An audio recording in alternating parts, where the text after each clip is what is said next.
Good morning, everybody. Thank you for tuning in for another episode of Tomorrow Talks. Here with me, I have a person I've got to know as a client originally, and then got to just know through time of working together through different shoots and events. And I would let her introduce herself a little bit more and talk a little bit about what she does.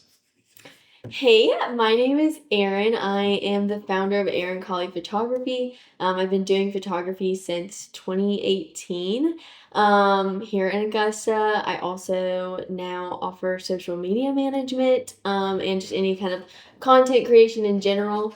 Um, I'm born and raised from Augusta. I don't know how much you want me to. No, you're good. Whatever share. you. Yeah, so I'm originally from Augusta, grew up here, and even went to college here. I've grown, I love the city, love the people, and I love what I do. Awesome. So, how long have when did you, oh my gosh, I'm going to cut that. Start over. Cut. Talent. Future talent. So, when did you start the photography business? So, I got into photography as a hobby when I was in middle school. Mm-hmm. I got a camera that was literally no detachable lens. I had no idea what I was doing, type of thing. Okay. And I would have my friends be my models, and it was I just loved it. I loved being able to create in that way and making my friends feel so pretty. We're in middle school, that's what it's all about at that point. And so then I started just learning more about it. I upgraded to a different camera, thankfully. And then in high school, people started reaching out to me to do paid sessions, and I didn't think that people would want to do that with me. So that's where it all started. Just kind of figured it out as I went. A little bit here, a little bit yes. there, yeah. And then I would say senior year, it really got solidified and kind of became a more solid business. And then in college, it really took off, and it's just kind of kept growing from there, which I'm super thankful for. Yeah, and so then you embrace the marketing portion. That's relatively new, right? Yes. So when did you start offering that service? Very recently, I could probably check, but within this year, definitely. That was another thing of just people approaching me asking me if I did it because they would want me to do it for them, and I had never really thought about it. Kind of that thing of you don't really know if you're qualified to do it until you just give it a shot, Yeah. And so it all worked out, and that I feel that's another thing that I'm just very thankful to the Lord about is his hands were all over it, and everything just went very smoothly. The doors opened where they needed to open, which gave me a lot of peace about okay, I can do this, It's clear what this next step looks like. Yes. Yeah. So what is something people don't see on your social media? Because market, you know how to run the social media, what should be there, what shouldn't. What goes on behind the scenes when doing that? Behind the scenes of my marketing, or behind the scenes of your personal marketing? Yeah. Wait, I'm confused about the question. What is something that happens in your everyday life that people don't get to see? You're putting on, because people watch your social media. It's how they find your business. It's how they learn about you. What is something they don't get to see up front?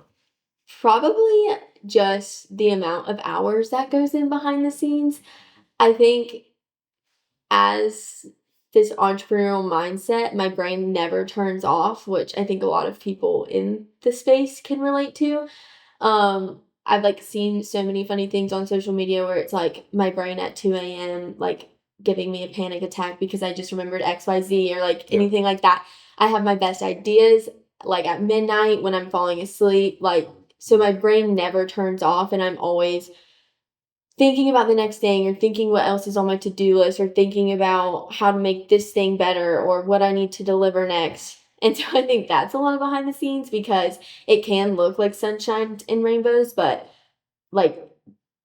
what people don't see is the nitty-gritty, the everyday of every minute I'm thinking about how I can better my business and what I provide. Yeah, so how do you find peace in that?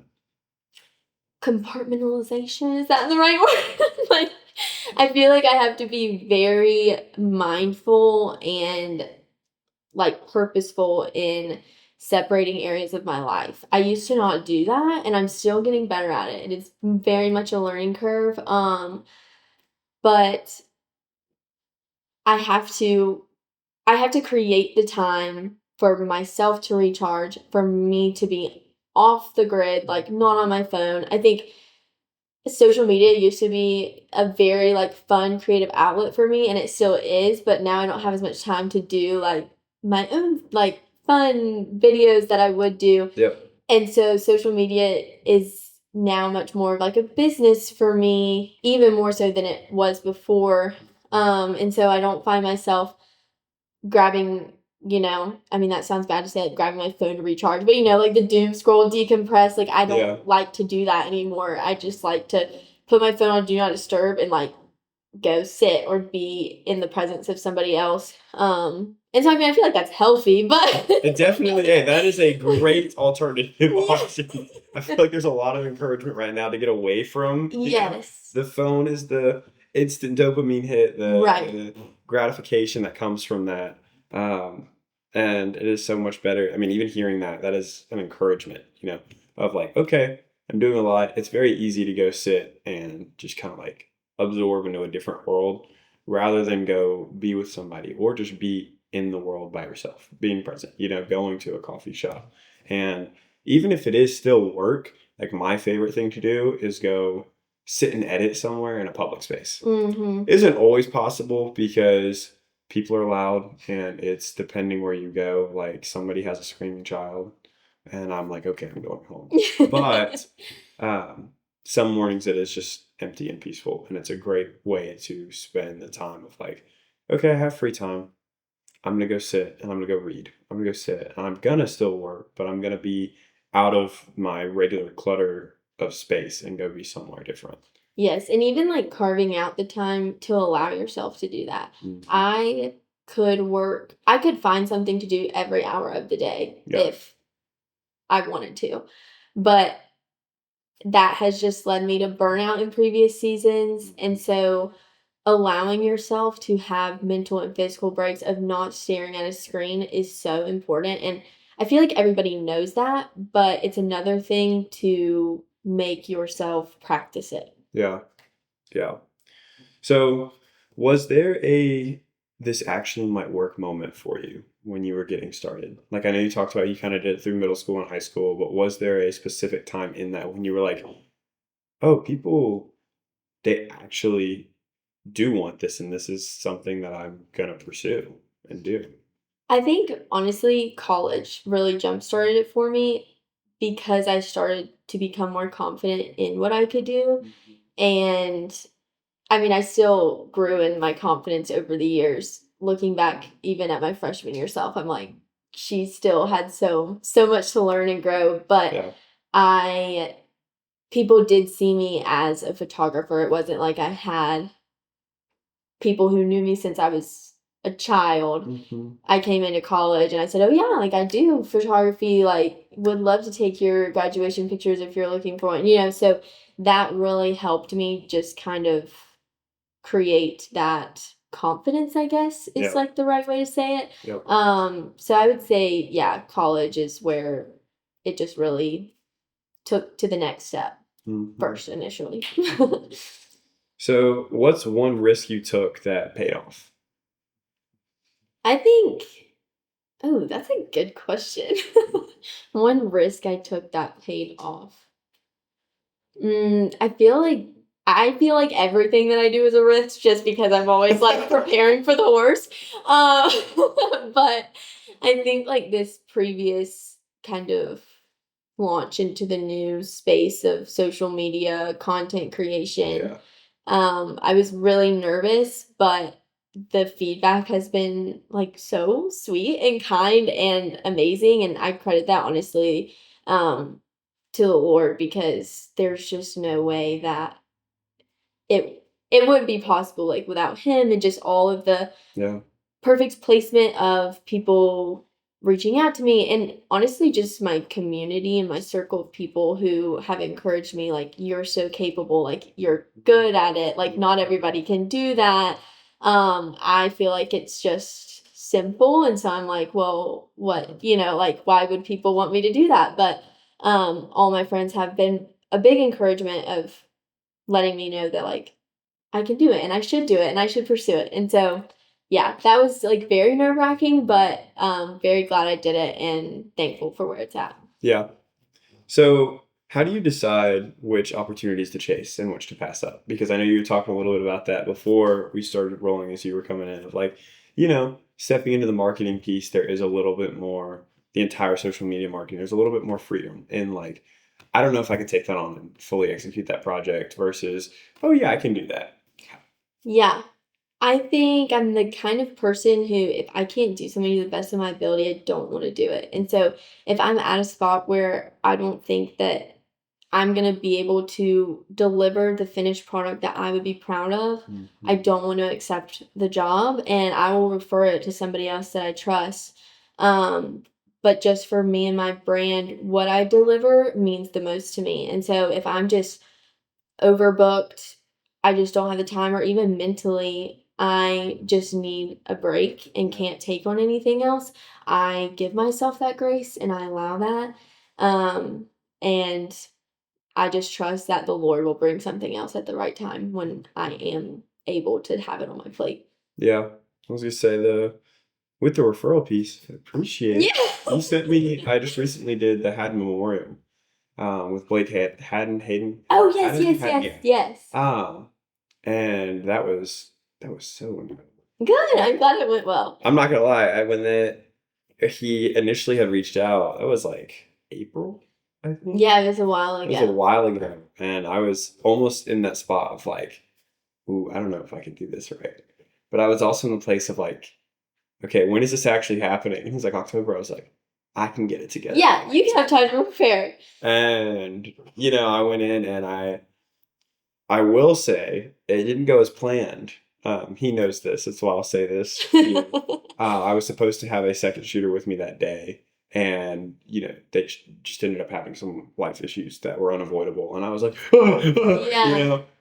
especially for an event that big, I was very scared. But when I got out of it and I got to put together their video and send it to him, I was like, okay, I definitely know that I can do better, but it came out a lot better than I had anticipated. Yeah. And sometimes as the entrepreneur, like it is a chance of, you know, just kind of getting into the door. I mean, taking the risk, taking the opportunity, especially as a videographer, when something comes up that's a cool opportunity where I'm like, I don't know if I can do this. I'm usually still going to say yes and do it and make it work. Yes. Because in most scenarios, the client isn't going to know the difference. And that's not to say that I'm delivering any less of a quality, but it's just a thing of like you see, and especially in the early stages, so easy to compare to other Yes. people's, marketing and how they're doing it and what the final product looks like. And like, oh, I wish I could do that. But then knowing there's a team of like 10 people who did that video and I'm a one man show. Yes. The comparison is actually a really good point because I still like will look at other people's and I'm like, wow, that like they're doing such a good job. Mhm. But then I've also had people telling me that I'm like, we're posting so much, blah, blah, blah. And then right now I don't think I've posted since like September. Like I've gone radio silence because I'm just trying to like get these galleries delivered and these projects delivered. And so it ebbs and flows and it comes and it goes. And so it's like you really can't So you really can't compare your journey and even just your business to other people because it's all so different. And Mhm. even just personal life behind the scenes, like I've been having so much going on that I'm like, okay, well, there's no way that I could even do more than what I'm doing right now. And like, that's Yeah. okay. I think entrepreneurs, we're so hard on ourselves because we have that self determination and it's really all riding on us, but it's okay to not be perfect, and I've definitely had to, like, grow in just reminding myself of that and giving myself the grace that a lot of other people give me that I don't give myself. Yeah, I would say that I'm currently in a residential program at my church, and a part of that program is just learning leadership. And I did not think the aspects and things that I'm learning there would apply so heavily into my business. I know I would take some things and it would really help in the area that it did, but in understanding like the emotional balance of being a leader and what that actually looks like, it is incredible how that has such a role on who you are. And learning the spiritual disciplines, the emotional disciplines, the mental disciplines that apply in obviously a ministry workspace, but they apply in even outside of an entrepreneurial workspace, any workspace. Um, and learning how to have, like you were saying earlier, Compartmentalized. compartmentalization of like just your brain, being able to break up the spaces and time and like, okay, right now, not that this doesn't matter, but this doesn't need to matter in this moment. And I think sometimes it is literally just saying no to things. And it's so hard to do, especially as an entrepreneur. You're like, oh, opportunity, opportunity, opportunity. Like, Yes. I gotta get it all. But saying no and being like, okay, Lord, I trust you. Take that, do what you will with it. Right now, I know that I'm here, and being present in the time that you're in is so, so important. Yes, definitely. I completely agree. Okay, so I do a segment Uh-huh. every episode called Film or Fail, and I put everybody on the spot and make them tell me their either favorite movie or a moment that was just a what they would define as a fail that they learned from. Okay. Which one do I want to do?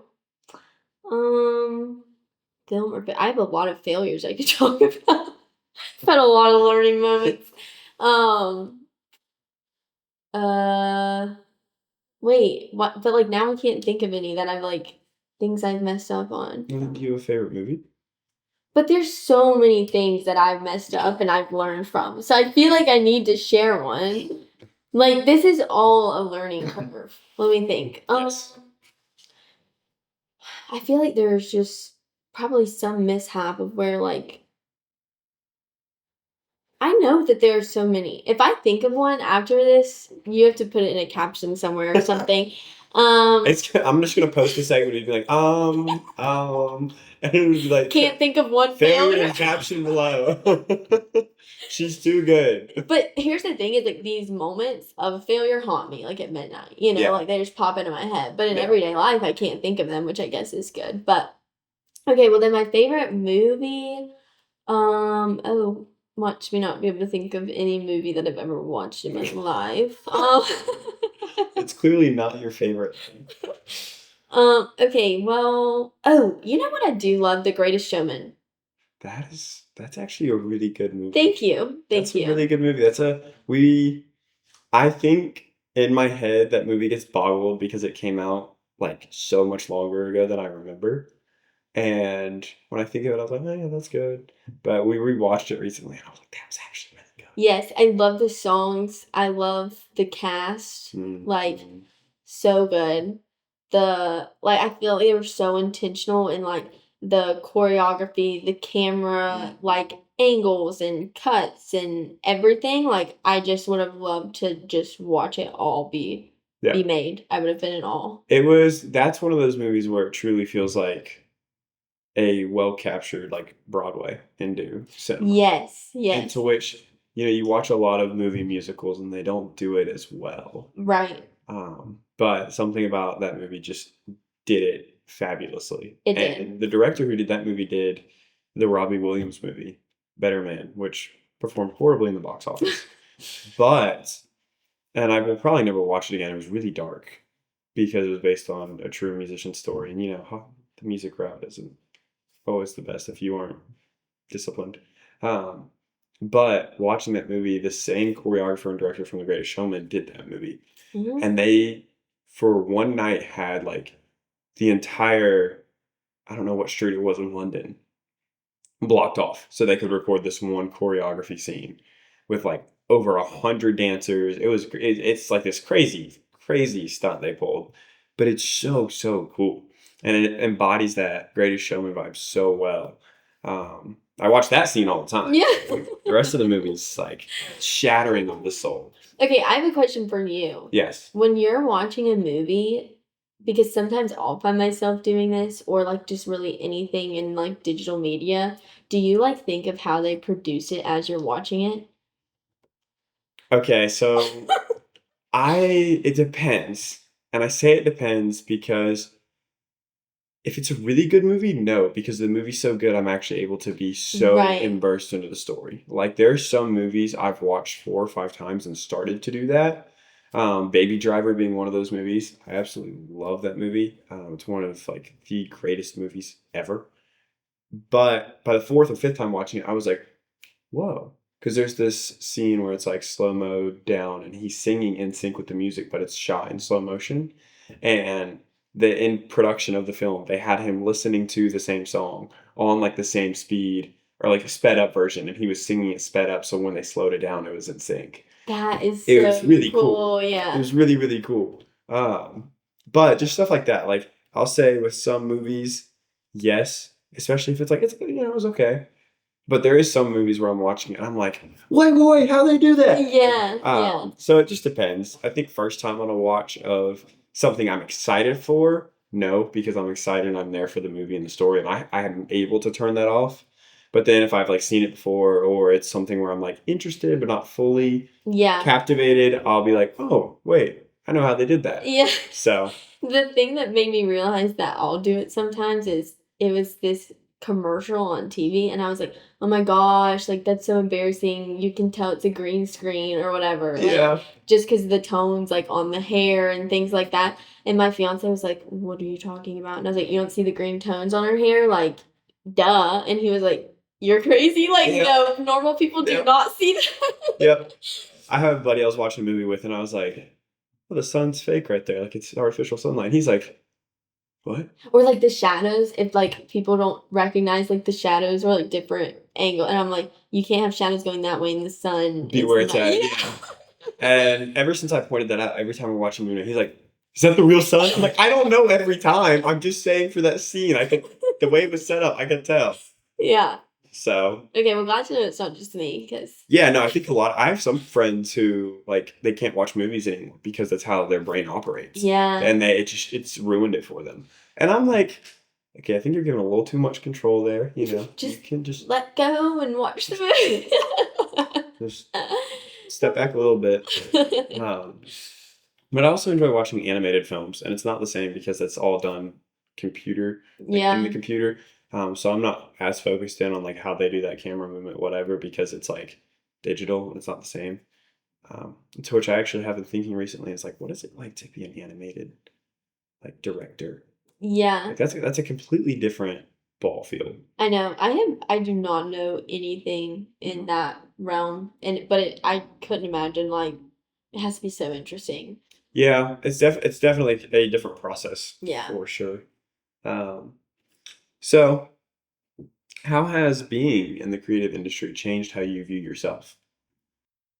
Or maybe it Oh. hasn't. I don't know. Yeah.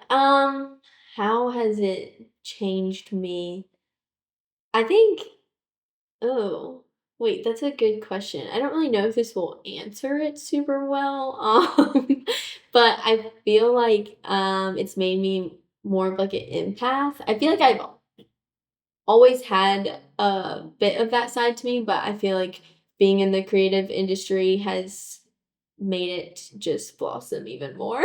Yeah. um I think I'm like always like, well, what are they going through? Like, Mhm. because I know on my end, like, um, okay, not to like bring down the mood, but I had like a family loss. And so I had to like reach out to all my clients and be like I'm going to try to maintain like my delivery window, but I just wanted to update everybody, like there may be some delays. And I mean, thankfully, I feel like being a like an entrepreneur of faith and like making that the foundation of my business draws really like-minded people. Mhm. And so everybody was so understanding and so sweet. I think right after I sent it out, one client immediately replied like, "I'm pausing to pray for you."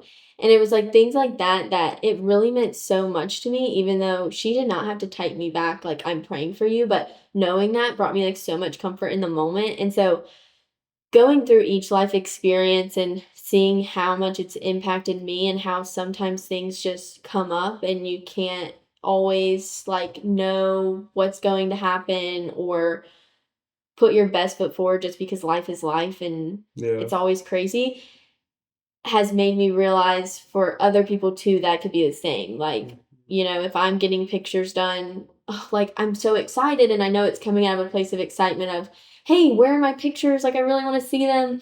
But then I like remind myself, like, okay, who knows what they have going on? Like they have a plate full of things. It's not like they're doing this intentionally or on purpose. Same thing, like I think with mistakes, like if something like falls through the cracks or anything like that. Like I try to just be very understanding. Yeah. So I don't know if that answered the question, but No, it did. I mean, it put it in the piece of like you pretty much stated that being in the creative and entrepreneurial space, like it's shifted your perspective of other people. Like yeah, being able to put yourself in the other person's position, and perspective really is everything. I mean, I've dealt with some difficult things from clients over the past few weeks, and it isn't anything that's like major or wrong, but it's just like a lack of communication or whatever it is. And I would always try and be like, okay, they're also running a business, and to remember the days when I don't want to answer anybody or I'm answering 15 people at once and how difficult that can be and how it is hard to have clarity in every single one of those messages. Um, it's a piece of being able to step back and get out of your own shell, yeah, because I mean, you can't do that. It is going to seem a lot more personal and a lot harder. So, I mean, I think that is a really good answer and a really good thing to embody, and encourage other people to embody, even outside of like, the entrepreneurial space, just in general, like encouraging. I lead college students in a Bible study and encouraging them of like, guys, y'all have days where you don't want to go to class and you're just as upset and tired as your professor might be in front of you. And him being short or him dragging the class out isn't because he's up there out to get you. It may just be a hard day. It may yeah, just be a rough day. That person that honked at me on the way here, they might have been in a hurry. Who knows? yeah, So to be able to put yourself in a different perspective really does help.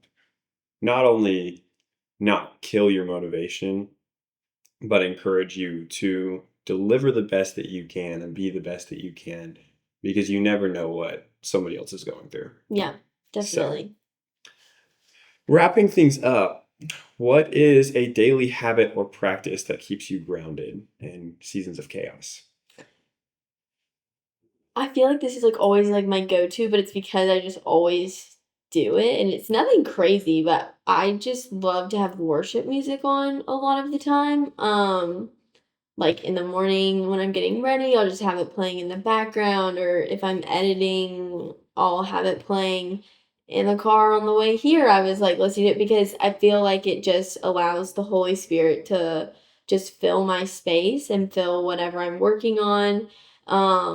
And it just brings like so much peace. I know like it's not everybody's like cup of tea, or like their go-to like place and Yeah. thing to feel peace and calm, but that is one thing for me. I think, and it's funny too because like I'll hit shuffle and then a lot of times it's like always the lyrics that I'm like, oh, I needed that reminder. So yeah, I think that's like the most like simple and easy way for me to just keep my mind on what the true purpose is. Yeah. Yeah. I would agree with that. I would say worship music is something I try to start my day with. That came from my sister. She was out on the daily, and she was like, "I do this every single day." And I was like, "Why do you do that, bro?" I start my day with like nothing. Yeah. I like the quiet. I like to just get up and go about. But I've started doing that, and it's helped me, one, feel more energized, but two, just be at peace.